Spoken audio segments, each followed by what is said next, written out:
Hello everyone and welcome back to my channel! So this is Megan Giselle Soria and for today's video is may bagong mission na naman tayo. So this is the continuation of the past vlog, you know everyone. So andito na nga tayo ngayon, which is papunta na tayo sa ating destination, which is pupunta na tayo sa Cabacunan Island! So, and fast forward, andito na nga tayo. Wow, ang bilis natin na. So, ito nga ang bumungad sa amin, ang napakagandang tanawin. At syempre, pagkatapos namin pumili ng cottage is, syempre, nagutom kami sa aming travel. And then, tada! So, kumain muna kami before kami mag-swimming. You know, everybody? And syempre, pagkatapos naman kumain ay, syempre, nag-relax. And then, unwind. Oh, unwind! So, yun na nga. So, hindi malilimutan natin ang ating sunblock. So, ang personal assistant ko nga for today's video ay ang kapatid ko. Wow! Yaman yarn!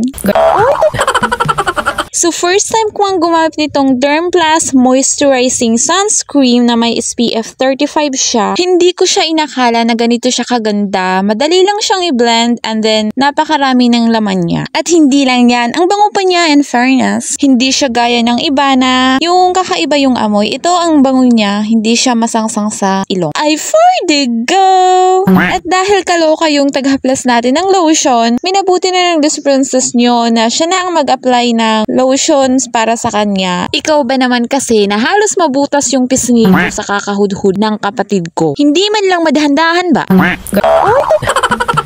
At pagkatapos nga ako lagyan ng kapatid ko ay sinunod na yung mga kasama ko. And while we are applying the sunscreen ay nagkakagulo nga sila dito dahil baka daw maubusan sila ng sunscreen. Then katapos nga maglagay ng Dermplus ng Disney Princess nyo ay kumain siya dahil nagutom siya. And then ito nga yung kapatid ko ay pinatingin ko kasi dahil sinabi ko white lady ka na day. Oy! Dahil dinamihan ng kapatid ko yung paglagay ng sunscreen dahil ang dami pa daw ng natira. At syempre, hindi mawawala ang pagbaon sa buhangin. Kaya naman itong kapatid ko ay for the go! At maya-maya nga ay nag-walking in the sea kami. Ay, walking in the sea! So, naglakad-lakad kami dito sa tabi ng ilog. Ay, ilog! Sa tabi ng dagat kasi nabuboring na ang Disney Princess nyo doon. Oy! At habang naglalakad ang Disney Princess nyo papalayo ng papalayo, ay papainit ng papainit naman yung tubig. Hindi ko alam kung natural lang talaga na mainit ang tubig sa bandang ito o may kakaiba lang talagang nangyari. Parang ayaw pa ata ng dagat sa atin Ay, wag naman. So, way back nga pala sa biyahe namin kanina, may story time muna tayo bago ang swimming time. So, at dahil first time nga namin pumunta dito sa Cabacunan Island, ay marami kaming mga pagsubok na pinagdaanan bago namin ito natunton.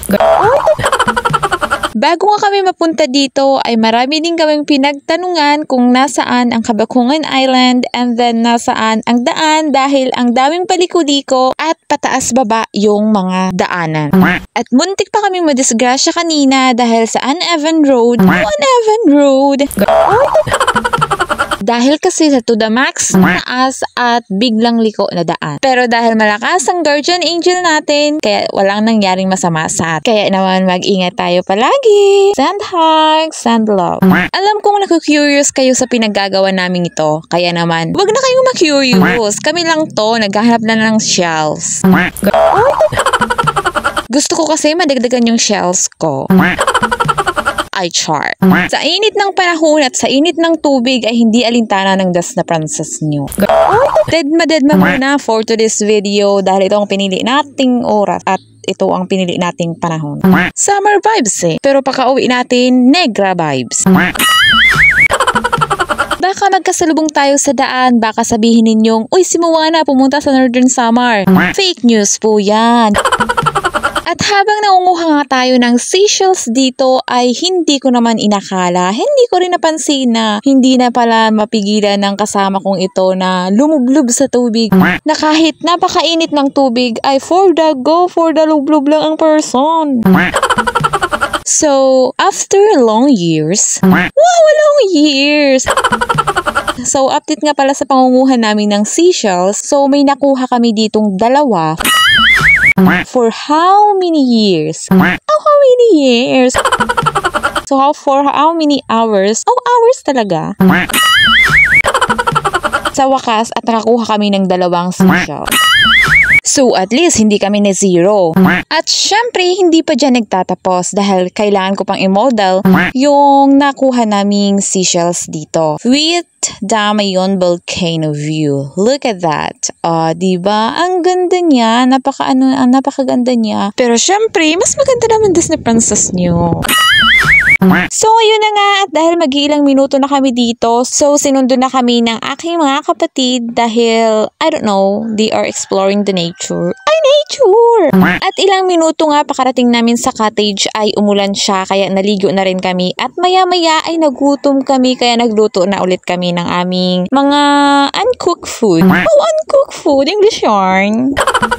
So, napakarami nga naming dalang pagkain kaya kailangan namin kumain ng kumain para maubos ito. And then, chika nga pala sa mga cottage nila dito. Magaganda sila pero medyo may kamahalan nga lang. Pero okay na siya kasi meron na siyang mga sariling CR o paliguan and then yung palitan ng damit. And then, meron din silang bomba o yung puso na kung nag-worry ka for water na pambanlaw is meron sila dito. So, kung tinatawag ka ng kalikasan naman is pwede kang mag-CR dito. Kaya, worry no more. At itong pinili naming cottage ay wala siyang kwarto. So, it means yung normal na cottage lang. At kung magluluto ka, ay may cooking area naman. So, dito kami sa cooking area kasi nagluluto kami. And then, shoutout nga pala sa mga taong nasa likod namin dahil hindi ko naman alam nga panay na pala ang tingin ninyo sa amin. Nagsabi sana kayo para nabigyan ko kayo ng 1 kilong hotdog, 1 kilong fishball. At medyo naiilang ako for today's video. Sa mga oras na ito dahil ang ingay-ingay nila and then di ko alam kung ano ang aking sasabihin. Kaya panaylingon ako kung ano ang pwede kong sabihin, kung magtatanong ba ako o kung dededmahin ko lang. Di ko kasi sure kung nag-rent sila sa small table na ito or nag-intay lang talaga ng water kasi ang tagal naman ni ating nakasando, kanina pa yan nagbubomba dyan. Di ko alam kung nawiwili lang talaga siyang magbomba or gusto lang magpakita sa camera.